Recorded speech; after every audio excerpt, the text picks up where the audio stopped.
কিভাবে যাবেন আপনারা গন্তব্যে? জানানোর দরকার ছিল যে আজকে বন্ধ করবো, ধর্মঘট থাকবে। কেউ জানে না, আমার মতো অনেক মানুষ আসবে, মন্দিরে বসবো সবাই। আমি জানি না, অনেকে আছে, আজকে অনেকে আসবে, তারা কি করবে?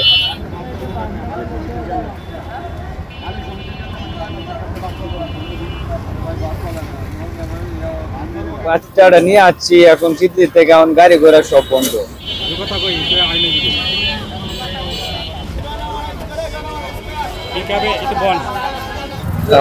রাত যায় না তো যাওয়ার লাগে, কি কাজে যাইতেছি 200 টাকা। আমরা ঢাকা যাইতে পারতাছি না, খুব সমস্যার মধ্যে আমরা আছি।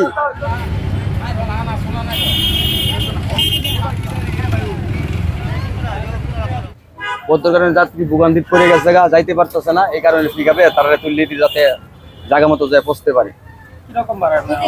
এই 200 150 বোঝেন না, গরিব মানুষ সবাই তো টাকা দিতে পারে না। সমস্যা মানে আমাদের অফিস আদালত আছে, তাই এর জন্য গাড়ি ঘোড়া পাচ্ছি না, এই জন্য আমরা ঢাকা যেতে হবে, এই জন্য পিকআপে যাচ্ছি। পাচ্ছি না, আচ্ছা শুনলাম ধর্মঘট, এর জন্য গাড়ি পাচ্ছি না। মানুষ বৈষম্য ছাত্র আন্দোলনের সঙ্গে শামীম যে পরিবহন আছে, ওই শামীম পরিবহনের মহাজনের সাথে তো দ্বন্দ্ব।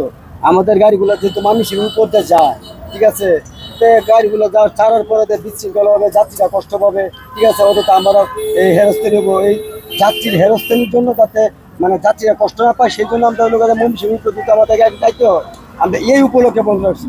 আমরা চাই না যে কিন্তু গ্যাঞ্জাম যাত্রী নিয়ে যায় রাস্তায় কিন্তু মানে দুর্ঘটনা বা কিন্তু গ্যাঞ্জাম হোক, যাত্রী কিন্তু বিশৃঙ্খলা মাধ্যমে পড়ুক, ঠিক আছে, কিন্তু বিপদের মাধ্যমে পড়ুক, আমরা চাইনি। মূলত এই কারণে বন্ধ, আর উপরের কিন্তু নির্দেশে আমরা বন্ধ করছি না।